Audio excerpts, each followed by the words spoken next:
Hi and welcome to my beautiful office. 3 weeks ago, I was contacted via email by a company asking me whether I'd be interested in checking out one of their products. They're a company called Osee, who make field monitors, so on-camera monitors, and also production monitors and a few other things. They gave me a link so that I could see that they were a legitimate company. I checked them out and thought, okay, let's test out one of their monitors. So I replied with yes. They replied with thank you.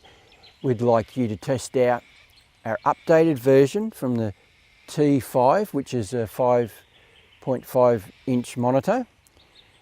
So the upgrade to that, the T5 Plus. So it's turned up on my doorstep. We're going to test it out soon. But I thought it's a budget model.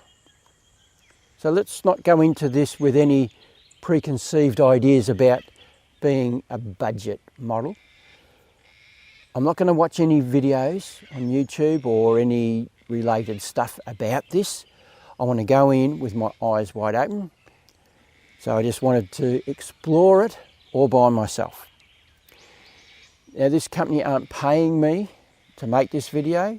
They've simply asked me, would I like to test it out? So I'm assuming I'm keeping this. I've had no demands on me at all. They've sent it out with nothing. They asked whether it had turned up and I've replied, yes, it's turned up and I'm doing the testing now. And their reply was, we look forward to your review. So I'm going to give you my 100% honest opinion on this. They haven't asked me to, be nice and make it look good. But I wouldn't do that anyway. My reply, if they'd have said that, would have been, no, I want to do an honest review. So let's get out in the field, test it out, check it all out. I haven't even turned it on yet. So we'll work out all this stuff as we go along. I'm going to put the monitor through a very challenging test, and that is direct sunlight onto the monitor. Can't get much tougher than that. So reflections, I can see my reflection there. You'll probably see it. It's okay. It's not much different than my other monitor, which I will be referring to. Now, that's a much dearer monitor than this. It's touchscreen and has a lot of other things. So it's not a fair comparison to put them side by side. So I won't be doing that. It's simply, I'll just be relating to it every now and then. Okay, so reflections, pretty normal from what I've seen in other monitors as well. It's not horrible, it's okay, but we'll see when the monitor is turned on whether or not that reflection is going to be a problem. Let's do that now. Give me a second. Wait for it. I've also had to clean the screen. I had a lot of finger marks on it, so that's another test for it. Whether or not that's going to be an issue. I haven't cleaned it fantastically. Okay, we're up and running. I can see that pretty well. I can see my reflection a little bit. And also just on this side here, I'm getting like flashback from the sun because it hasn't been cleaned properly. This side seems to be the worst. It looks fantastic on this side, but just this little square here, I can't really see very well with that flash. It's annoying. Well, what if I go to the side? Yep, gone. Just slightly off to the side. I can't see that at all. Now, it's not as bright as my monitor. It's 2000 nits where this is 1000 nit, but I can see really well. I would like it a little brighter, but maybe that might be user error. I might have to go into the menu and just see whether I can brighten that up more.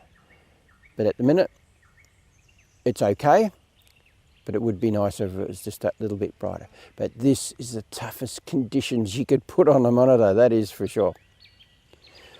All right, so we've had a look at that. We'll now flip the screen over. It's on its own mount that came with it, which has a hot shoe on it, which is fantastic.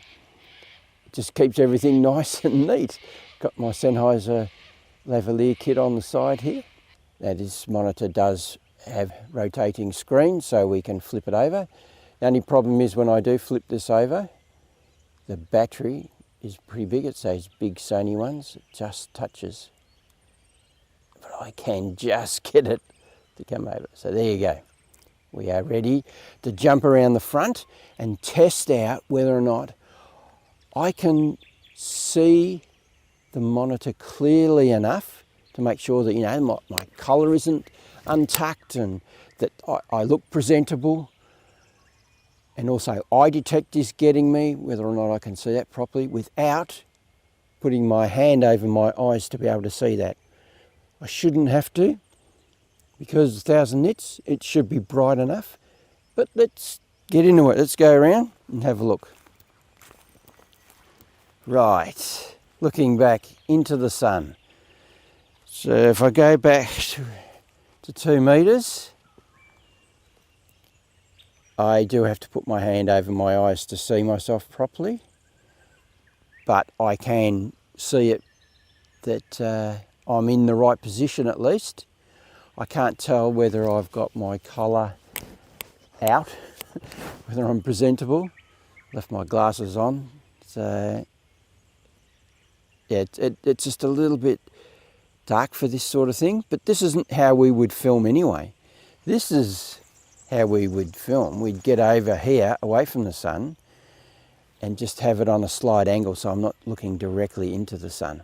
Let's move a little bit closer. Now, from 1 metre away, which is where I am now, I should be able to see whether eye detect's got me, or face detect at least.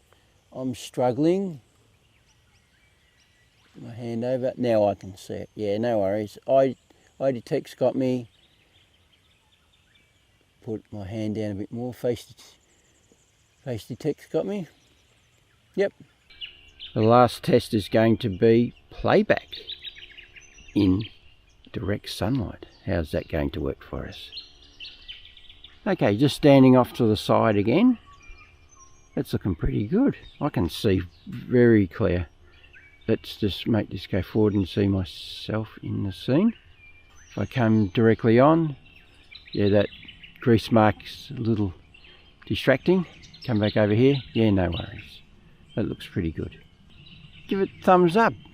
1000 nits is pretty good in these sort of challenging lighting conditions. So we're out at nesting box number 2, where I photograph and film the agile Antechinus and dusky Antechinus. Going into my nesting box, which is a stump that I've cleaned the top off and put a fiberglass lid on it, with my trail camera in there so I can see what's going on 24/7. Early morning, we are backlit, so we have the camera pointed into the sun, and at the minute the monitor is looking fantastic, very clear, and as far as reflections go behind me, because there is some reflective surfaces that the sun is going directly onto, they're not being an influence at all, only slightly see them, but yeah, it's not distracting me. And with the finger marks, I can't see any finger marks there at all, so they're not being a distraction or anything there. I can't see them. So it's holding up really well. And the reason why I've put it into this sort of conditions, I'm after a bit of footage of Mum, which is a dusky Antechinus that's taken up nesting box number 2. She's building a nest in there, and she'll be putting her young in there very soon. I want her to come up through that bark and going back up to the nesting site with steam coming off of it.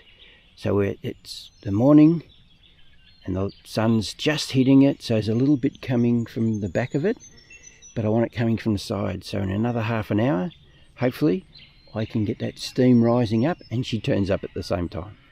So there you go, another great test to put this monitor through, and I'm giving it the thumbs up.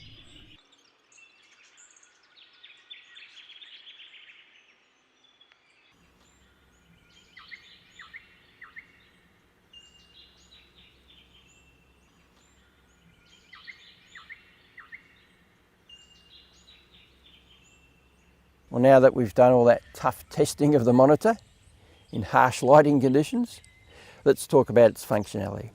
It is not a touchscreen monitor. That means that it doesn't have a fan and it runs cool, and the battery life is going to be quite long. Now you can power this unit in 4 different ways. So you can plug it into a power adapter.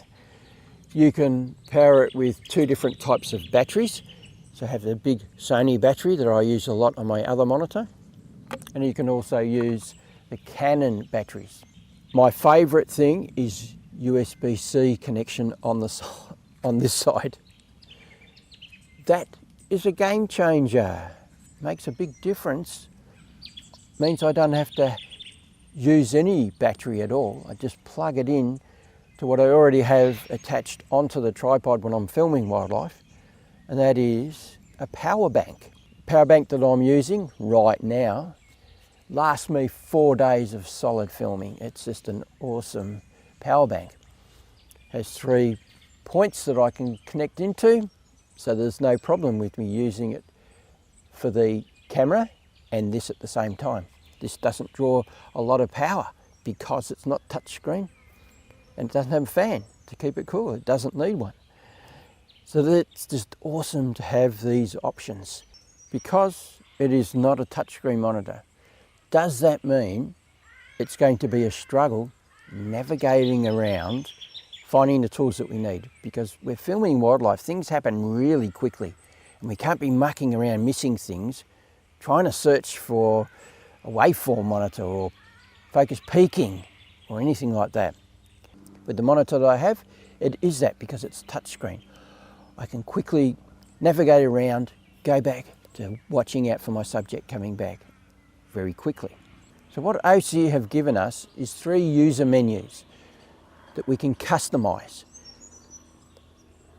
So we click down, we get it up on the side here, little menu. We can delete or add on tools as we like.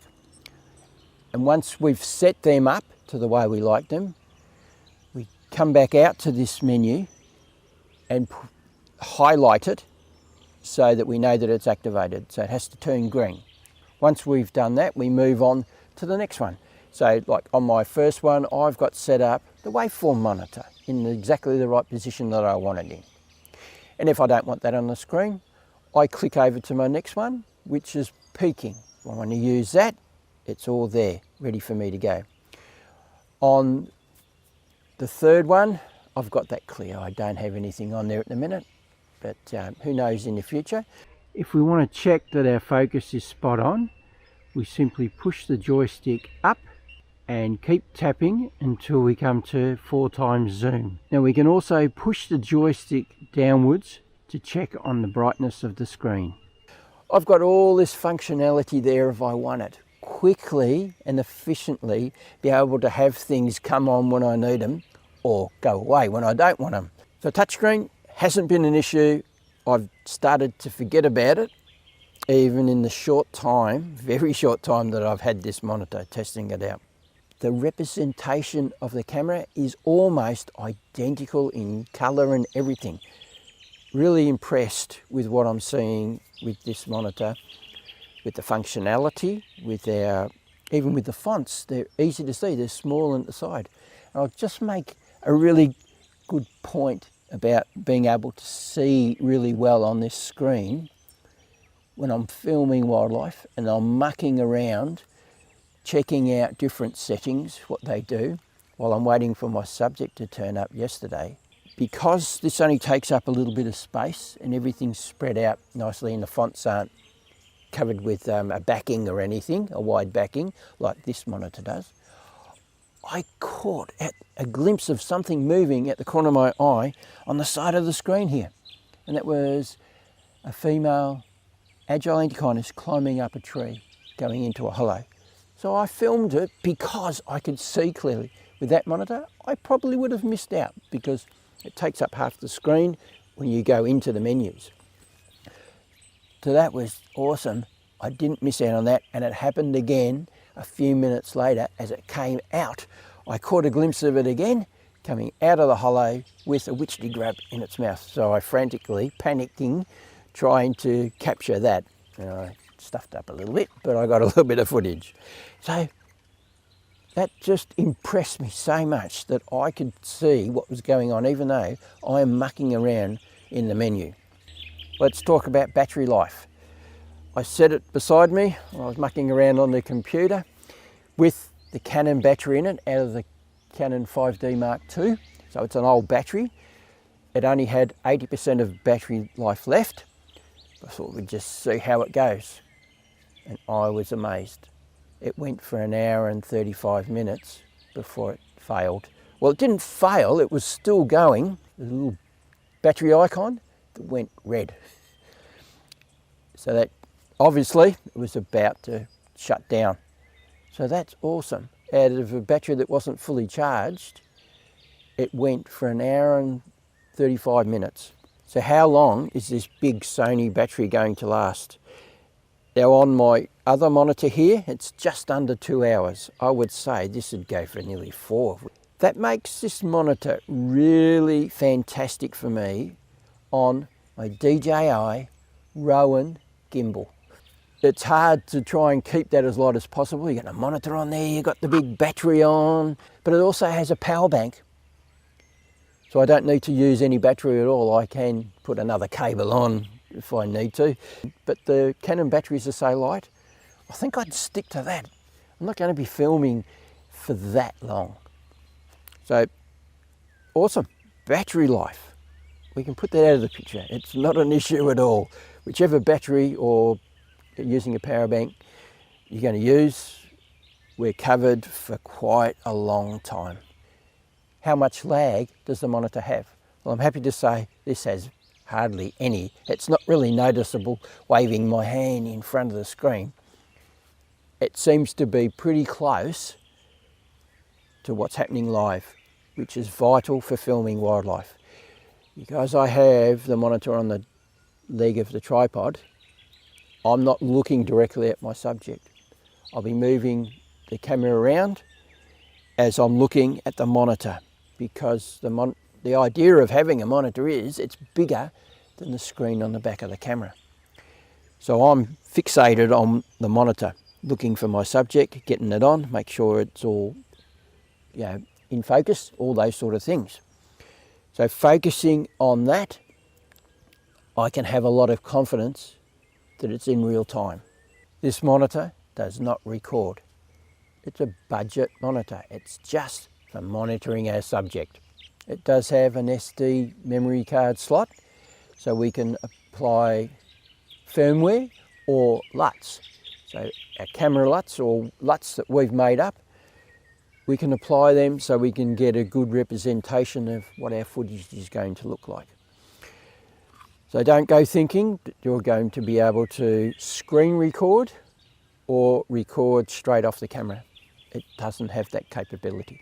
Well, we've come to the end of this review. I am super impressed with this monitor. And now I have a problem. I have 2 monitors to choose from. I think the way this is going to work for me, this is going to be awesome for on the Rowan, the DJI Rowan gimbal. It's going to work beautifully. It's also going to be an awesome hiking monitor. So if I'm going for an overnight hike, I can take this, not worry about those big Sony batteries, or even taking an extra Canon battery. I simply hook it on. We've got something running over my lens on the camera, a little gnat. I simply hook it into my power bank. It's lighter than my other monitor. Not by a lot, but it is lighter. So I just think this is going to be awesome for those sort of things.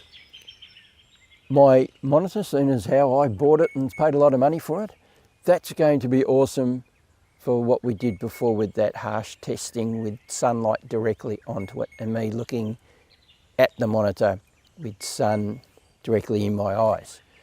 It's 2000 nits, it just works better for that. So yeah, I'm going to be running from one to the other. They both have awesome uses.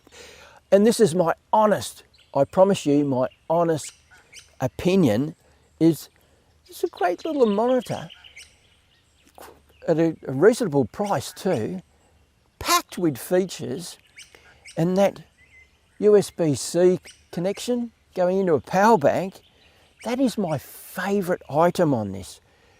It just makes it much more useful for filming wildlife, on the go, hiking, all those sort of things. And that is my 100% honest opinion on this monitor. I may have forgotten about different bits and pieces, hopefully not.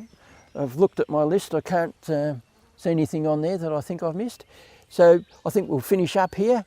I hope you enjoyed my review on the T5 Plus. If you'd like to subscribe to my channel and get more of this amazing stuff, click on my pretty little face just down there in the bottom right hand corner of the screen. Hit the little bell, you'll get notification whenever I do anything else.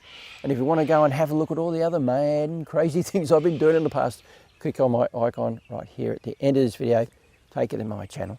I talk about photographing and filming in the forest and open forest environments. Whenever I buy or get given camera equipment or cameras, I give you reviews on them and give you my honest opinion on them. Like the Osmo action camera right here, that is the Osmo 4. I'll be talking about that in a future video. Whenever I go on adventures, I always take you with me. It's going to have a browse, there'll be something there of interest to you, I am sure. Now always remember, if you don't do, you don't get. So get out there and start photographing, filming wildlife, and I'll catch you on the next one. Bye.